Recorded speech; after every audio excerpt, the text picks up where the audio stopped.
বন্ধুরা, এতদিন আমরা হয়তো ভারতের দাবিগুলোকে প্রোপাগান্ডা ভাবতাম, কিন্তু এবার পাকিস্তান নিজেই স্বীকার করেছে ভারতের পাল্টা হামলায় তাদের অন্তত ১৫৫ জন সেনা নিহত হয়েছে। কিভাবে এই তথ্য ফাঁস হলো, আর কেনই বা পাকিস্তান নিজেই এই সত্য প্রকাশ করল?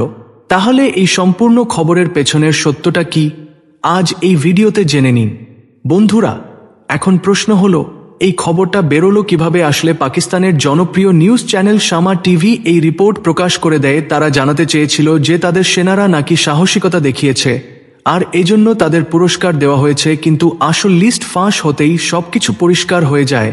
এই রিপোর্টে স্পষ্ট লেখা ছিল, the president of Pakistan army, navy, এয়ারফোর্সের অফিসারদের এবং সৈন্যদের সাহস, গ্যালেন্ট্রি আর স্যাক্রিফাইসের জন্য পুরস্কৃত করেছেন। আর সেই পুরস্কার দেওয়া হয়েছে ভারতের বিরুদ্ধে চালানো অপারেশন বুনিয়ান উল মার্সের জন্য।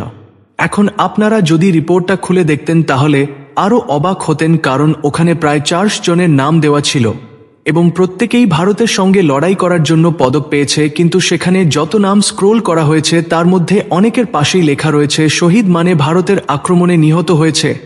এখন ধরুন, প্রথমেই আছে আমির শেহরাজ, বালুচিস্তানের সৈন্য, তার নামের পাশেই লেখা শহীদ। এরপর আছে আব্দুল রহমান, সেও শহীদ। তারপর ইকবাল উল্লাহ শহীদ, আরেকজন আদিল আকবর, তাকেও শহীদ লেখা হয়েছে। মানে ৫ জনের মধ্যে ৪ জনই ভারতের আক্রমণে মারা গেছে।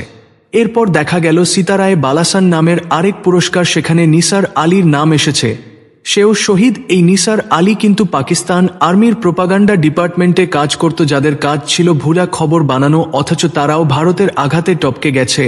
এবার আসুন আরও নিচে, রিপোর্টে দেখা গেল তামগাহে বাসালাত নামের আরেক পুরস্কার। এখানে প্রায় ৪৫ জনের নাম আছে। প্রথমেই আছে মোহাম্মদ নাবি, যার পাশেই শহীদ লেখা। তারপর আছে মোহাম্মদ ওকার খালিদ, তাকেও শহীদ লেখা। দিলাওয়ার খান, তাকেও শহীদ। এবং সবচেয়ে বড় চমক ছিল স্কোয়াড্রন লিডার উসমান ইউসুফ, যিনি পাকিস্তান এয়ারফোর্সে ছিলেন, তার নামের পাশেও লেখা শহীদ। এটা মানে কি? একজন পাইলট যদি মারা যায়, তার যুদ্ধবিমানও ধ্বংস হয়েছে। পাকিস্তান যদিও সেটা স্বীকার করেনি, কিন্তু লিস্ট দেখে এটা স্পষ্ট হয়ে যায় যে ভারতের হামলায় তাদের যুদ্ধবিমান শুটডাউন হয়েছে। এখন আরও বড় অংশ আসছে, ইমতিয়াজি সনদ নামের পুরস্কার। সেখানে ১৪৬ জনের নাম দেওয়া হয়েছে। আর অবাক করা ব্যাপার হচ্ছে, এই তালিকায় প্রত্যেকের পাশেই শহীদ লেখা আছে, মানে ভারতের আক্রমণে এরা সবাই নিহত হয়েছে। তাহলে হিসাব করলে দাঁড়ায় শুধু এই তালিকাতেই ১৪৬ জন। এরপর উপরে বললাম আরও ৯ জন, এরপর ৫ জন, আরেক জায়গায় ৪ জন, সব মিলিয়ে ১৫৫ জন পাকিস্তানি সেনা নিহত হয়েছে। আর খেয়াল রাখবেন, এখানে নৌবাহিনীর কাউকে ধরা হয়নি, বিমান বাহিনীর নামও পুরোপুরি নেই। যদি এয়ারফোর্সের নাম পুরোপুরি আসত তাহলে আরও অনেক সংখ্যক নিহত সৈন্য আর পাইলট ধরা পড়ত।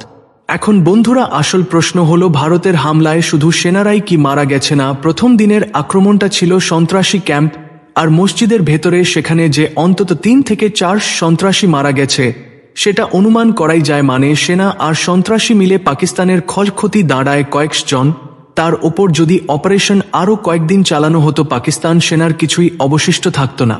এবার ভেবে দেখুন, পাকিস্তান কেন এই সত্যি গোপন রাখতে পারল না? কারণ তারা চেয়েছিল শহীদদেরকে সম্মান দিতে, আর এজন্য লিস্ট প্রকাশ করতে গিয়ে নিজেরাই নিজেদের ক্ষতি প্রকাশ করে ফেলল এবং ভারতের সাফল্যকে প্রমাণ করে দিল গোটা বিশ্বের সামনে। এটা ভারতের জন্য সবচেয়ে বড় প্রমাণ, কারণ এতদিন পশ্চিমা মিডিয়া আর পাকিস্তান আমেরিকার প্রোপাগান্ডা দিয়ে ভারতের সাফল্যকে ছোট করে দেখাতে চাইত। কিন্তু এই রিপোর্টের পর আর কোনো সন্দেহ নেই বন্ধুরা, এটাই ভারতের শক্তি। ভারত শুধু সীমান্তে নয়, পাকিস্তানের ভেতরে ঢুকে তাদের ঘাঁটিতে আঘাত হেনেছে, বিমান নামিয়েছে, সেনা খতম করেছে আর সন্ত্রাসীদের ধ্বংস করেছে। আর পাকিস্তান লজ্জায় সত্যিটা চাপতে চাইলেও শহীদ লেখা নামগুলোর তালিকা বলে দিচ্ছে আসল ঘটনা কি। তাহলে যাদের মনে এখনো প্রশ্ন ছিল ভারতের অপারেশন সিঁদুর সফল হয়েছিল কিনা, তাদের জন্য পাকিস্তানের এই রিপোর্টই যথেষ্ট প্রমাণ। আর ভবিষ্যতে যদি পাকিস্তান আবার ভারতের সঙ্গে পাঙ্গা নিতে যায়, তাহলে ফলাফল হবে আরও ভয়াবহ। ভারতীয় সেনা, নৌবাহিনী আর বিমান বাহিনী একসাথে নামলে পাকিস্তানের অর্ধেক সেনাবাহিনী হয়তো মুছে যাবে। যদি আপনাদের এই ভিডিওটি ভালো লেগে থাকে তাহলে কমেন্টে ইয়েস টাইপ করুন এবং আমাদের চ্যানেল সাবস্ক্রাইব করতে ভুলবেন না।